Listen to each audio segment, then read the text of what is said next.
कक्षा में कितना इलेक्ट्रॉन होता है? 130। संयोजी इलेक्ट्रॉन क्या होता है? धातु के वाहक कक्षा में उपस्थित इलेक्ट्रॉनों की संख्या को संयोजी इलेक्ट्रॉन कहते हैं। कोई भी अभिक्रिया में कौन सा इलेक्ट्रॉन भाग लेता है? धातु की वाहक कक्षा में जो उपस्थित इलेक्ट्रॉन होते हैं वही अभिक्रिया में भाग लेते हैं। फेन प्लवन विधि बताओ। अयस्क का सांद्रण होता है फेन प्लवन द्वारा। फेन प्लवन विधि बताओ। यह एक अयस्क का सांद्रण का मुख्य माने उपयुक्त विधि है। इसमें जो अयस्क तेल द्वारा भींगा हो और अशुद्धियां पानी द्वारा भींगा हो, यह उस अयस्क के लिए मतलब सांद्रण के लिए उपयुक्त होता है। इसमें अयस्क के चूर्ण को एक बर्तन में रख लिया जाता है, फिर उसमें पाइन का तेल या कार्पेट का तेल मिला लिया जाता है और हल्का पानी डाल दिया जाता है, फिर उसे तेज हवा के झोंके से गुजारा जाता है, जिसमें अयस्क हल्का होने के कारण तेल झाग के साथ ऊपर आ जाता है और अशुद्धियां भारी होने के कारण वह नीचे बैठ जाती है। फिर झाग के साथ अयस्क को बाहर निकाल लिया जाता है और झाग को जल्दी से समाप्त करने के लिए उसमें हल्का अम्ल मिला दिया जाता है। इस प्रकार हमें सांद्रित अयस्क प्राप्त होता है। बहुत बढ़िया। रासायनिक गुण के आधार पर अंतर बताओ।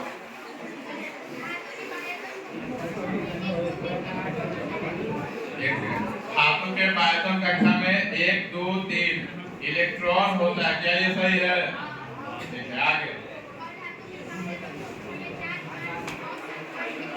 ठीक है, और धातु के आयतन कक्षा में 5 6 7 8 इलेक्ट्रॉन होता है।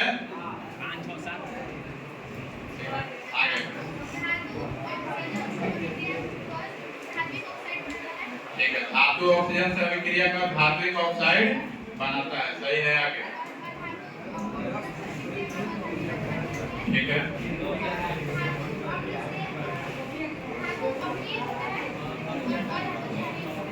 धातु अम्लीय होता है,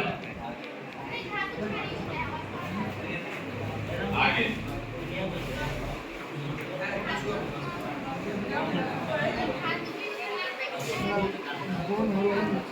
बैठो। अयस्क का सांद्रण क्या है? क्या अयस्क से शुद्ध धातु प्राप्त करने की प्रक्रिया को अयस्क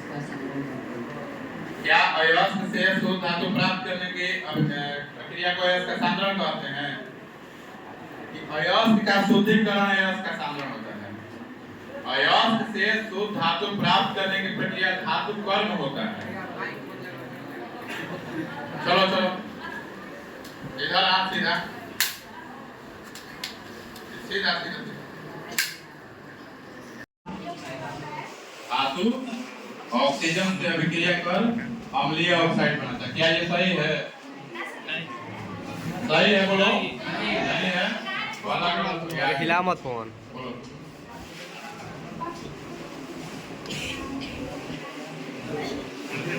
नहीं आती है।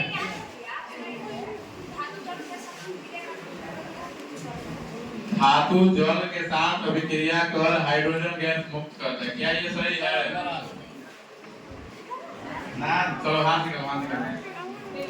नहीं, चलो ना, कुछ नहीं, चलो